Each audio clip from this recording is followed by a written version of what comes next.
Welcome to the medical terminology chapter, folks.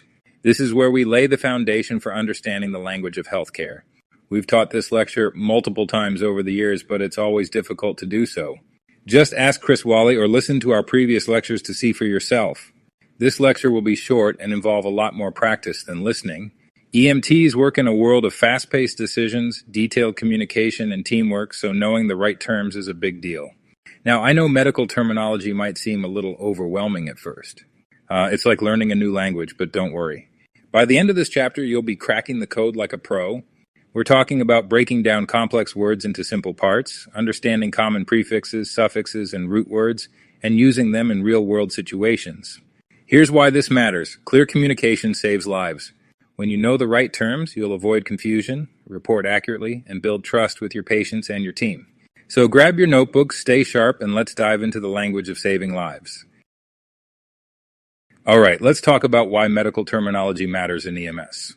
This is the backbone of how we communicate, both with our teammates and other healthcare professionals. Whether you're giving a verbal report to the ER staff or documenting a call in your patient care report, having the right words makes a huge difference. Medical terminology is all about using standardized terms, abbreviations, and anatomy references. It helps cut through the confusion and keeps communication clear, especially in high-pressure situations. Think of it like this. Every term you learn is another tool in your EMS toolbox. The more precise you can be, the better care you'll provide and the better teamwork you'll experience. This chapter is built right into the National EMS Education Standards, so mastering these terms isn't just a suggestion, it's a must for building your foundation as an EMT. So let's keep it simple. Learn the terms, use them effectively, and communicate like a pro. As an EMT, you need to know the language. Medical terminology isn't just extra knowledge. It's critical for effective communication and documentation. First up, key terms, symbols, and abbreviations. These are the building blocks of medical language. You'll use them in every patient report, every radio call, and every conversation with healthcare professionals. The better you know these, the smoother your communication will be. Now, what if you hit a term you don't know? No problem. You'll learn to break it down. Medical terms are like puzzles, where once you know how they're formed, you can figure out their meaning. We'll dive into prefixes, suffixes, and root words so you can decode unfamiliar terms like a pro. Understanding this jargon doesn't just make you sound professional, it ensures you're on the same page with your EMS partners, healthcare teams, and public safety crews. Clear communication is the key to teamwork and great patient care. So let's dig in and start building that strong foundation in MedTerm. Let's dive into the anatomy of a medical term, how these words are built. Think of medical terms like little machines made of parts that work together. Each part has a specific job, and changing even one part can completely change the meaning of the word. The word root is the foundation, providing the term's basic meaning, often tied to a body part. The prefix comes at the beginning and typically describes location or intensity, while the suffix comes at the end to explain a procedure, condition, or disease. Then there are combining vowels, which link word roots to suffixes or other roots, making the term easier to pronounce. How these parts are combined determines the meaning, and spelling matters a lot. For instance, the suffix phagia with an S means speaking, while phagia with a G means swallowing. Adding the prefix dys, which indicates difficulty or pain, creates dysphagia, difficulty speaking, or dysphagia, difficulty swallowing.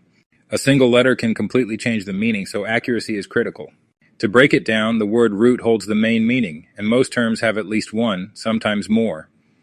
Prefixes or suffixes modify that meaning, with prefixes specifying location or intensity, and suffixes adding detail about conditions or procedures. Combining vowels, like O, help the word flow smoothly when connecting its parts. Understanding these components and practicing how they fit together will help you decode unfamiliar terms and use them confidently. Medical terminology is all about knowing your parts and assembling them correctly. All right, let's talk about the rules for building medical terms. Think of them as the grammar rules for the language of medicine. Once you know these rules, you'll be able to confidently put terms together and take them apart. The prefix always goes at the beginning of the term, though not every term will have one, so don't worry if it's missing. The suffix always comes at the end of the term and provides clues about procedures, conditions, or diseases. Then there's the combining vowel, usually an O, which acts as the glue that holds the word together. You use this vowel in two main situations. First, when the suffix starts with a consonant to make the term easier to pronounce, And second, when linking two word roots together, even if the second root starts with a vowel, the combining vowel is still needed for clarity. These rules are your roadmap to understanding and building medical terms. Stick to them, and you'll avoid confusion and mistakes. Remember, the goal is clarity for both you and the people you're communicating with. Take your time, practice often, and follow the rules. Let's talk about plural endings in medical terminology. Unlike everyday English, switching a word from singular to plural isn't always as simple as adding an S at the end. Sometimes it works, like changing lung to lungs, but often the rules are more complex. For example, words ending in A become AE, so vertebra changes to vertebrae. Words ending in IS switch to ES, turning diagnosis into diagnoses. If a word ends in EX or IX, it changes to ICES. Think apex becoming apices. Words ending in ON or UM become A, as in ganglion becoming ganglia or bacterium turning into bacteria. Finally, words ending in US shift to I, so bronchus becomes bronchi. It might seem like a lot to memorize, but these patterns are consistent across medical terminology. With practice, they'll become second nature. Mastering these plural forms not only ensures your reports are accurate, but also helps you communicate clearly and confidently with your team. So keep these rules in mind, and before you know it, it'll be second nature. Let's dive into special word parts, prefixes, and word roots that add extra detail to medical terms. These components focus on numbers, colors, positions, and directions, helping to create precise and meaningful terms. Starting with numbers, prefixes indicate how many parts or sides are involved. For example, uni means one, as in unilateral, while bi means two, like in bilateral. Multi refers to many, as in multifocal. Other prefixes like dipl, meaning double, null, meaning none, and primi, meaning first, follow similar patterns. Next, let's talk about colors. Colors are often tied to conditions or observations, and specific word roots represent each one. For example, cyano means blue, as in cyanosis. Leuco means white, like in leukocyte, while erythro means red, as in erythrocyte. Cirro refers to yellow-orange, as seen in cirrhosis, and melano means black, like in melanoma. Finally, we have positions and directions. These prefixes describe where something is or how it's moving. For instance, AB means away from, as in abduction, while AD means toward, like in adduction. Circum and peri both mean around, but peri refers to surrounding an object, like in pericardium. Trans means across, as in transdermal, while epi and supra describe being on top or above something. These prefixes and roots bring precision and depth to medical terms, allowing you to describe complex ideas in just a word or two. Take some time to get familiar with them. They'll quickly become shortcuts for communicating effectively. Let's tackle some terms that describe direction, movement, and position, words you'll use constantly to explain where injuries are, how the body is positioned, or the direction of movement. First, directional terms are essential. Right and left always refer to the patient's right and left, not yours. Superior means closer to the head, while inferior means closer to the feet. Lateral describes structures farther from the midline, while medial refers to those closer to it. Proximal means closer to the trunk, while distal is farther from the trunk or toward the free end of a limb. Pay attention to the difference here. The definitions of medial, lateral, proximal, and distal seem like they can be used interchangeably, but they aren't. Medial and proximal both mean toward the midline, but medial specifically refers to locations on the trunk of the body, while proximal refers to locations on the extremities. Same with distal and lateral. Lateral is referring to the trunk area and goes with medial, where distal refers to the extremities and goes with proximal. Superficial refers to structures closer to the skin surface, while deep means farther inside the body. Ventral describes the belly side or anterior, and dorsal refers to the back side or posterior. Think of a dolphin's dorsal fin. Palmar refers to the palm of the hand, and plantar describes the bottom of the foot. Lastly, apex refers to the tip of a structure like the apex of the heart. This is another word that trips up students. The apex doesn't mean top, but simply point. That's why the apex of the heart is actually on the bottom. Next are movement terms. Flexion is bending a joint, while extension is straightening it. Adduction means moving toward the midline, think adding to the body, and abduction means moving away from it, like being abducted or taken away. Now for other directional terms. Bilateral means something is on both sides of the midline, while unilateral means it's on one side. Using these terms correctly ensures other providers instantly understand where to look or what to expect. Finally, let's discuss positions. A patient lying face up is in the supine position, while lying face down is the prone position. The Fowler position refers to a seated position with the head elevated. If the head is at a 45-degree angle, it's semi-Fowler. At 90 degrees, it's high Fowler.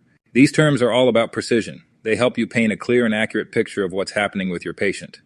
Practice using them until they become second nature. Let's talk about breaking medical terms apart. This is a game-changing skill for understanding unfamiliar words. Think of it like reverse engineering. You start with the pieces and work your way to the meaning. The process is simple. First, identify the suffix and define it, as it's often at the core of what the term means. Next, look at the prefix, if there is one, and then move on to the word root and any combining forms. For example, let's break down the term nephropathy. Start with the suffix pathy, which means disease. Then look at the word root, nepher, which means kidney. The combining vowel O connects the parts but doesn't change the meaning. When you put it all together, nephropathy means disease of the kidney. Another example is tendinitis. Tendon is the root word and explains what the word is pointing to in the body, where itis refers to inflammation of the body part. The word tendinitis means a swelling or inflammation of the tendon. When you approach terms like this, they become far less intimidating. By breaking them into smaller parts and analyzing them step by step, you can figure out the meaning, even for words you've never encountered before. Practice this process regularly, and you'll soon be decoding medical terms like a pro.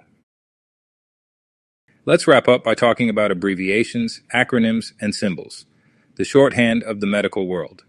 These tools make communication faster and more efficient, but they require accuracy and clarity to avoid errors. First, we have abbreviations, which are shortened versions of words or phrases.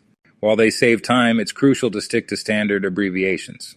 Using non-standard ones can lead to misinterpretations and errors, which are the last things you want in patient care.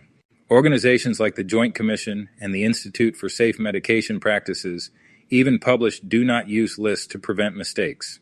Next are acronyms, which are abbreviations formed by the first letter of each word to create a pronounceable term, such as ACLS for Advanced Cardiac Life Support.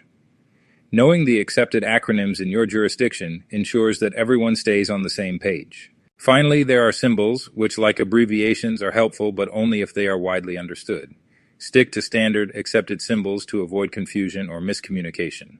Before we move on, don't forget to check out the master tables in this chapter of the textbook you're using. They're loaded with common word roots, combining forms, prefixes, suffixes, and abbreviations. Everything you'll need to reference as you practice and learn. The bottom line, abbreviations, acronyms, and symbols are powerful tools for speed, but they come with responsibility. Use them carefully to ensure clear and effective communication. Let's take a moment to review what we've covered in this chapter on medical terminology. We started by exploring the basics, why medical terminology matters in EMS. Clear communication, accurate documentation, and understanding the language of healthcare are key to delivering high-quality patient care. Next, we broke down the anatomy of a medical term, learning about prefixes, suffixes, word roots, and combining vowels. We talked about how these parts work together to create meaning and why accurate spelling is so important. A single letter can make a huge difference in what a word means. We also looked at word-building rules and how to combine different parts of a term properly, including when to use combining vowels. Then we tackled plural endings and the specific rules for changing terms from singular to plural.